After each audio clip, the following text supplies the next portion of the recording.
اگر دفاع میکنیم و حمایت میکنیم این البته یک کار سیاسی است، اما سیاستی است عین تعالیم اسلامی.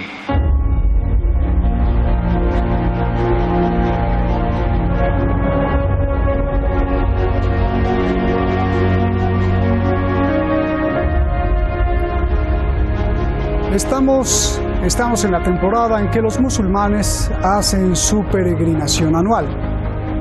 En árabe se dice Hajj. Millones de todos los países se dirigen al sitio más sagrado del Islam, la Meca en Arabia Saudí. Para el líder de Irán, esta es una fecha en la que se da gracias a Dios y también se alienta a derrotar a los enemigos, donde pone a Estados Unidos como el enemigo número 1, así como a Israel. El líder de Irán aprovecha este día para enviar su mensaje a todos los musulmanes. Soy Roberto de la Madrid y esto, Detrás de la Razón.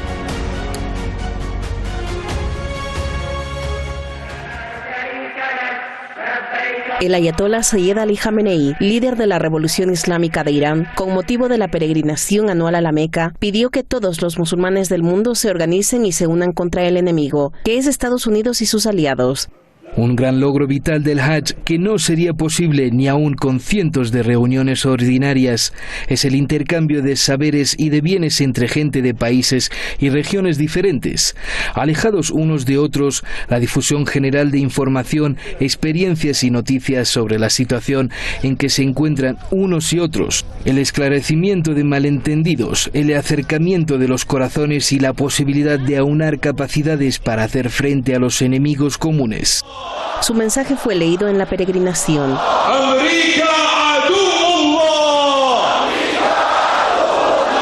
El líder dijo que deben estar unidos en vez de pelearse entre ellos. Conflictos entre musulmanes que han dejado millones de muertos, como la guerra entre Irak e Irán, Siria, Afganistán y Yemen, ya que a las potencias no les importa la unidad de los musulmanes.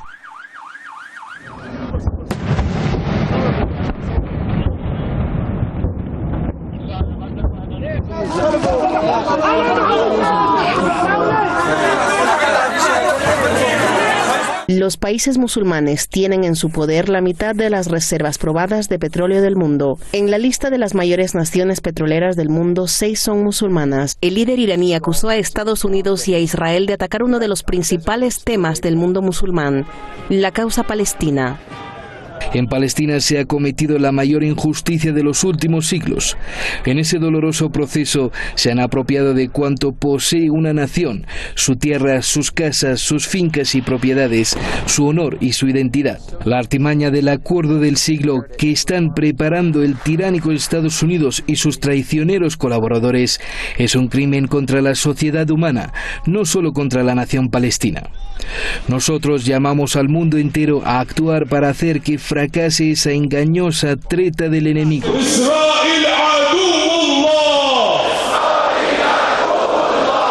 Por todos estos motivos, el líder de la Revolución Islámica llamó a todos los musulmanes a que profundicen el odio a los crímenes de Estados Unidos en sus corazones. En la actualidad, manifestar el repudio al frente de idolatría y rechazo a Dios de los arrogantes, con Estados Unidos a la cabeza, significa repudiar las matanzas de inocentes y el belicismo.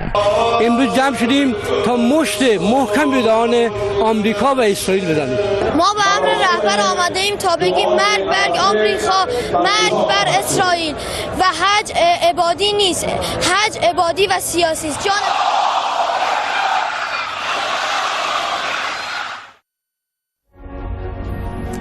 Ahí están los hechos. Muchas gracias al equipo de Detrás de la Razón. Muchísimas gracias, como siempre, a usted. Vamos directamente con nuestros invitados. Esta noche tengo el honor de presentar a Francisco Fernández Cruz Sequera, abogado y analista político que sabe mucho del acontecer mundial. Y otro que sabe mucho también es el académico Cristian Said Nader Cataño, analista internacional allá en la Ciudad de México. Muchas gracias a los dos. Siempre con mucho respeto y admiración, Francisco, muchas gracias. Cristian, comienzo contigo.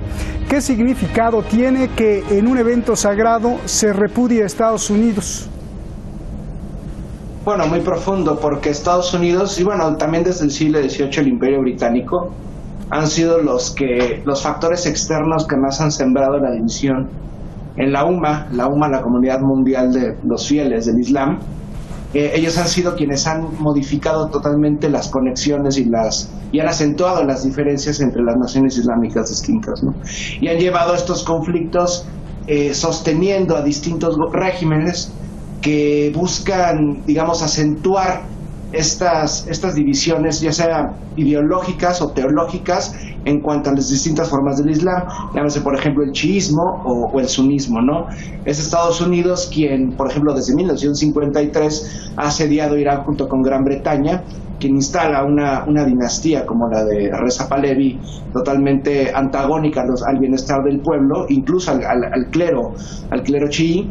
Entonces, Estados Unidos es siempre señalado por gran parte de los fieles chiíes, incluso suníes, en lugares tan importantes como Meca y Medina, ¿no? Que son el epicentro histórico y religioso del Islam. Entonces creo que es consecuente con lo que se está viviendo en este momento, un asedio terrible en contra de la República Islámica de Irán por parte de Estados Unidos, pero no nada más en contra de Irán, sino en los últimos 20 años conocemos la atroz lista de blancos estadounidenses, en su mayoría países musulmanes, desde los Balcanes, recorriendo el oriente africano, Sudán, Somalia, Siria, por supuesto, Libia en el norte africano, Yemen en este momento. Entonces sí, Estados Unidos es un victimario de los musulmanes, pero sobre todo es quien acrecenta estas diferencias religiosas e ideológicas, aprovechándolo para manifestar su poder geopolítico en la región. Y por supuesto, en este momento, concretamente en el caso del gobierno iraní, es en contra de la República Islámica de Irán,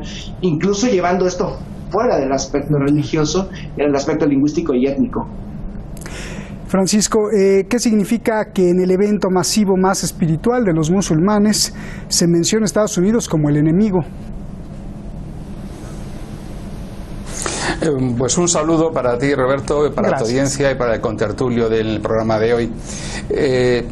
A mí me gustaría hacer una breve introducción, porque es importante entender ante qué nos encontramos. Este es un discurso del líder iraní, Jamenei, con motivo de una festividad religiosa, uno de los 5 pilares del Islam. Bien, observen los televidentes que esta situación de combinación de hecho inseparable de comunidad, religión y política, en cierto modo en Estados Unidos también se produce cuando se mezcla una visión mesiánica del evangelismo cristiano con la política exterior de Estados Unidos, y todo ello puesto al servicio de una causa que es la causa sionista. Y normalmente se tiende a examinar la diferencia entre los países occidentales y el mundo y la civilización islámica como que el hecho diferencial básicamente consiste entre la separación entre religión y política, Estado. Si nos damos cuenta, en ninguno de los dos casos se produce esa separación. Es decir, no nos encontramos, como ellos pretenden en muchas ocasiones en Irán, ante un régimen teocrático en el que se anticipa una política basada en un hecho religioso, mientras que Estados Unidos no lo hace. Estados Unidos también lo hace. Por lo tanto, cuando hablan de integrismo y de fundamentalismo, les es de plena aplicación a los Estados Unidos. Y luego, ya sentado que nos encontramos ante dos convicciones trascendentes de la existencia que tienen una visión y una concepción antropológica del ser humano, cuando desde el sentimiento más profundo de la comunidad musulmana de los creyentes, a la que yo no pertenezco, el imán Jamenei expresa este rechazo profundo, lo que está expresando no es solamente una cuestión negociable de conflicto político, sino que es decir, no es un hecho adversarial puntual, coyuntural, sino que lo que está expresando es el profundo antagonismo que existe entre el concepto individualista, capitalista, liberal de la existencia y la idea de unos principios comunitarios que le son propios a la civilización islámica, basados en una creencia, digamos, de solidaridad, de individuo integrado en una sociedad. Básicamente, eso es lo que se nos expone en este discurso del presidente Jamenei. Y obviamente señala, como no puede ser de otra manera, a su enemigo más mortal, como es Israel a través de Estados Unidos, por representar no solamente una hegemonía antagónica en el Golfo, para unos pérsico, para otros no, sino que representa un antagonismo vital, existencial, y eso es lo que quizá deberíamos advertir en este discurso. Bien, ahora vamos por eso. Por cierto, Francisco, hay una pequeña nota, es líder de Irán, no presidente, como dijiste. Digo, para aclarar a la audiencia.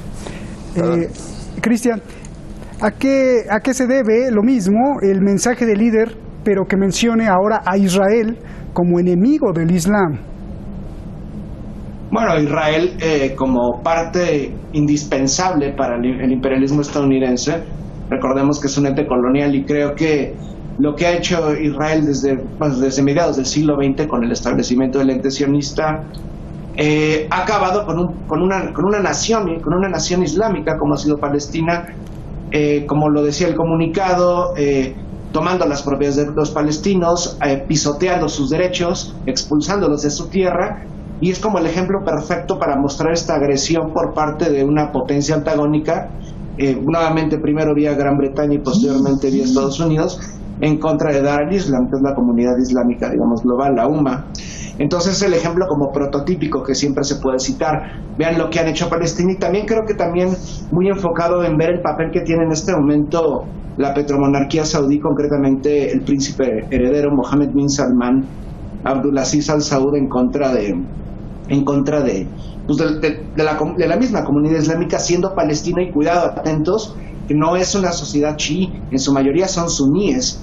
Entonces Mohammed bin Salman ha llegado a sacrificar a Palestina bueno, aunque esto no es nuevo, la historia, digamos, de traiciones por parte de la petromonarquía en contra del pueblo palestino ya es larga. Sin embargo, en estos momentos están totalmente desfachatados y prácticamente le han entregado al ente sionista el futuro del pueblo palestino en este llamado Tratado del Siglo. Entonces creo que es buen momento para señalarlo, incluso de cuando el Hajj se realiza en el centro religioso neurálgico del Islam, que se ubica, por supuesto, dentro del reino saudí, en la Meca. Entonces es curioso cómo este mensaje también tiene, además del enemigo externo, también está el enemigo interno, ¿no? Concretamente Mohammed bin Salman, y creo que también lo podemos extender a lo que ocurre en los Emiratos Árabes Unidos, y cómo estas dos petromonarquías son sostenidas, vuelvo a lo mismo, por el enemigo externo de la nación, bueno, del pueblo islámico global, de la UMA, que es Estados Unidos, vía el ente sionista, y en este momento también a través de las petromonarquías, ¿no? Y creo que también es curioso mencionar en este mensaje de unidad islámica global, llámese chiíes, llámese suníes o de otra corriente, de las más minoritarias, como dentro de la misma comunidad islámica, por ejemplo, el sunismo, en este momento hay divisiones. Por ejemplo, el caso más citado últimamente es la división entre Ankara y la división entre Riyadh, algunos hermanos musulmanes, los otros wahabíes, ¿no? Entonces, incluso dentro del mismo sunismo, de la ortodoxia, algunos lo dirán, hay antagonismos.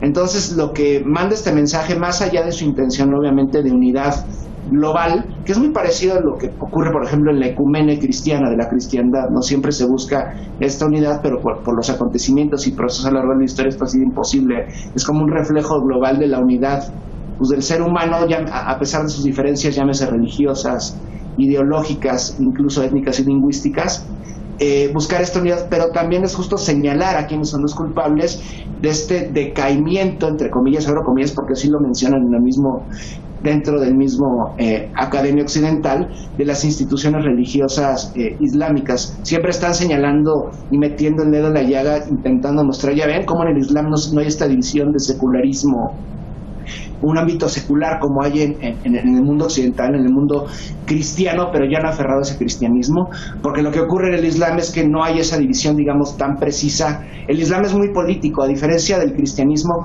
que también lo es, pero bueno, en el discurso separan la iglesia y el Estado.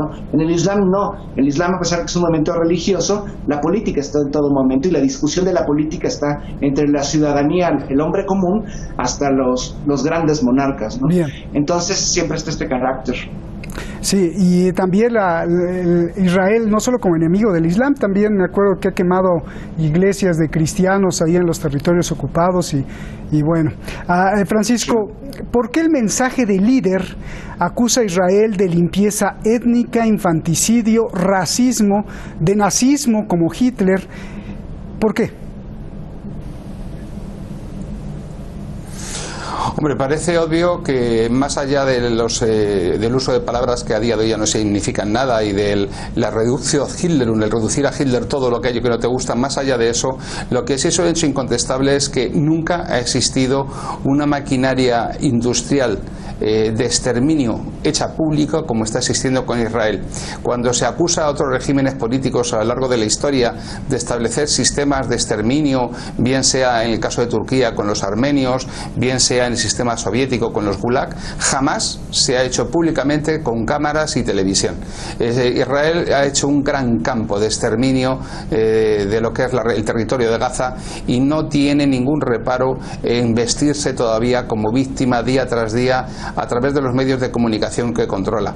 Por eso no nos extraña que en este discurso se haya señalado el acuerdo del siglo como el último instrumento ideado por Kirchner, el yerno de Donald Trump y comisionado especial para el caso, para la eliminación completa y la extirpación de la realidad palestina de esta región del planeta y la total asimilación a cambio de poco más que un parque de atracciones.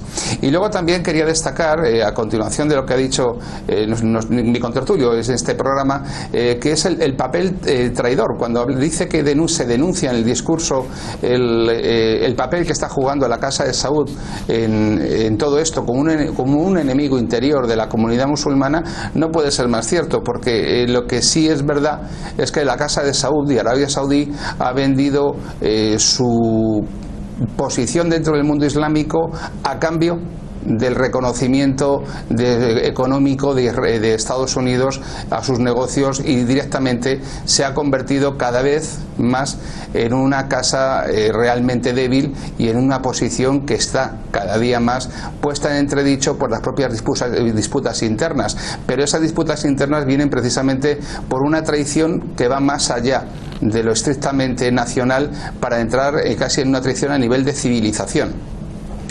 Oye, Francisco, ¿y no podría ser al revés? Hay algunos analistas que dicen que es Arabia Saudí que controla parte de las políticas de Estados Unidos, no secretamente, sino discretamente, a través de tanto dinero que tiene invertido en Estados Unidos, así como muchos dicen que Israel es el que controla la política exterior de Estados Unidos. Si es así, ¿cómo sería? Arabia Saudí hizo aquel acuerdo con Blumenthal en el 73 por el que conseguía Estados Unidos devolver un papel central al dólar en el comercio de hidrocarburos. Nacía el petrodólar y esto venía a sustituir al papel de moneda de reserva que había tenido desde Bretton Woods en el 44. Este pacto, en el que ambas partes salían beneficiados, puesto que Arabia Saudí se convertía pues en uno de los grandes compradores de deuda y de inversiones en Estados Unidos con esos petrodólares, se limita estrictamente a lo económico y a lo geopolítico regional, pero no es capaz de determinar la mentalidad y la vida de Estados Unidos y a través de Estados Unidos del bloque occidental. No controla los medios de comunicación en Estados Unidos, no controla las cadenas de televisión, no controla las productoras de cine, no controla el Wall Street, y si bien es un actor importante dentro de la economía, no controla en ningún aspecto el sistema político norteamericano. Es decir, lo que el lobby israelí supone en las cámaras de representantes en el Congreso de Estados Unidos, Arabia Saudí ni por ensoñación. Entonces, Arabia Saudí es sencillamente un aliado útil, un peón de Estados Unidos útil que sale muy beneficiado. Pero desde luego no tiene, por mucho que a golpe de dinero quiere mantener y conseguir el wahabismo saudí un papel preponderante dentro de la comunidad islámica, pues realmente no está consiguiendo el ponerse por encima, liderándolo por encima de Turquía o por encima de Irán. Entonces entiendo que Arabia Saudí, por sus propias peleas internas y por sus propias contradicciones, cada día tiene una posición más débil. Gracias, Francisco. Perdón por la pregunta, porque hoy salió en Bloomberg una de las familias más ricas del planeta, pues es la Al Saud. Cristian, quiero que me digas, esta es una interesante pregunta, ¿cuál es la relación entre la violencia de Oriente Medio y que los países de esta región tengan la mitad de las reservas de petróleo del mundo? Bueno, es totalmente proporcional, y si vemos en otros lugares, por ejemplo, llámese Nigeria, la violencia que encuentra en este momento en contra de los chiíes también es proporcional a eso, ¿no? Y en cualquier espacio geográfico, en cualquier latitud donde haya petróleo, esto va a aumentar, ¿no? Estados Unidos, recordemos que es una potencia energética global, uno de los mayores consumidores de hidrocarburos a nivel mundial. Entonces, lo mejor que puede ocurrir para Estados Unidos es que toda la zona, concretamente la península arábiga, el Magreb y el Mashrek, están en constante violencia para en algún determinado momento poder hacerse con los hidrocarburos, o bien también sus socios, ¿no? O incluso los competidores dentro de estos lugares. Llámese, por ejemplo, Arabia Saudí, pues sabe bien, por supuesto, que en Irak hay muchísimos hidrocarburos al mismo tiempo que en Irán, ¿no? Pero lo que quiero mostrar también es esto a partir del discurso del gobierno iraní, es como este momento se ha acrecentado el señalamiento en contra de la población chií, principalmente persa, por supuesto iraní, de que son apóstatas o que son herejes, ¿no? De que son difusores de esta violencia, citando por supuesto a la Casa Blanca y otras instituciones que van en contra de la República Islámica, ¿no? Se ha acrecentado este discurso que apoya mucho, está basado mucho en parte en el discurso ortodoxo por parte de Riad y de los clérigos wahabíes más intensos, que es que los iraníes son, digamos, violentos por naturaleza. Se ha regresado esta retórica que hace cientos de años no se tenía, porque recordemos que a partir del siglo VII comienzan las divisiones que van a llevar a que por un lado se mantenga el chiismo y por otro lado el sunismo. Entonces, en este momento, en los medios se difunde esto de que los chiíes son los enemigos, digamos, de Occidente, y al mismo tiempo está esta retórica, digamos, esta apología de lo que sería Mohammed bin Salman, de que es el redentor del Estado saudí, a pesar de que él profesa el wahabismo más demencial, ¿no? Entonces, en este momento, por ejemplo, cuando hay peregrinos que entran a la Meca, que proceden de Irán, se les señala, se les detiene, se les acecha constantemente. Veamos lo que está ocurriendo, por ejemplo, en Nigeria, veamos lo que ocurre en Yemen, que Ansarón es señalado como movimiento terrorista, lo mismo en Hezbollah, por ejemplo, ¿no? En Líbano y en otros países. Bien, gracias, Cristian. Francisco, pues la última, te va a gustar esta, a ver, ¿cómo entender el papel destructor de Donald Trump en el mundo cuando él está a favor de devolver el poder a los patriotas, a la élite blanca, al nacionalismo? Y aquí estamos hablando de sionistas globalistas. Yo, francamente, es que lo que no creo y en lo que no estoy de acuerdo es que él que su idea sea devolverle un papel protagonista a los patriotas blancos norteamericanos. Prueba de ello es que no existe más fiel peón de la minoría sionista de Estados Unidos que él, y realmente cualquiera que mirase por los patriotas blancos norteamericanos se apartaría radicalmente de la política pro-israelí, porque ciertamente Estados Unidos hasta ahora lo único único que se ha llevado con Israel son disgustos. Y no creo que hacer la política de Estados Unidos en contra de los propios intereses nacionales sea hacer eso. Creo incluso que estaba más cerca de hacer lo que dices Obama que el showman Trump. Trump sencillamente, yo sigo pensándolo, que es una persona necesitada de tratamiento psicológico, si no psiquiátrico, y que de verdad actúa más sometido a los grupos de presión de Bolton, de Pompeo, del IPAC y de esto y de lo otro, más que por una propia iniciativa. Es que ni tan siquiera le considero con los conocimientos suficientes y necesarios de la realidad mundial a nivel histórico, político, económico, como para ser capaz de tomar decisiones coherentes. Entonces creo que es más un títere de esos grupos que otra cosa. Fíjate qué momentos tan delicados estamos viviendo, porque justamente se suicidó el señor Epstein, que estaba destapando completamente la cloaca desde Tel Aviv hasta Washington, hasta Nueva York, hasta Miami. Pero justamente con él estaban acusando, al contrario de Netanyahu, que sí es nacionalista y parece ser más patriota que Ehud Barak. Entonces ahí hay una ecuación muy extraña que habría que analizar para los siguientes programas. Te agradezco mucho, Francisco, te agradezco mucho, Cristian. Se nos acabó el tiempo, pero si no, seguiríamos aquí hablando. Gracias a los dos. Para Irán, Israel es el foco de la destrucción y la discordia. En estos días Estados Unidos está planeando crear una fuerza militar para proteger sus intereses en el Golfo Pérsico. Uno de los integrantes de esa coalición podría ser precisamente Israel. Irán alerta que si Israel toca las aguas del Golfo Pérsico, podría incluso estallar una guerra. Mañana aquí en Detrás de la Razón, más noticias, el futuro del Golfo, los miles de millones de dólares del petróleo y la estabilidad mundial, la estrategia de Washington y la respuesta, sobre todo y más que todo, la respuesta de Irán. Buenas noches.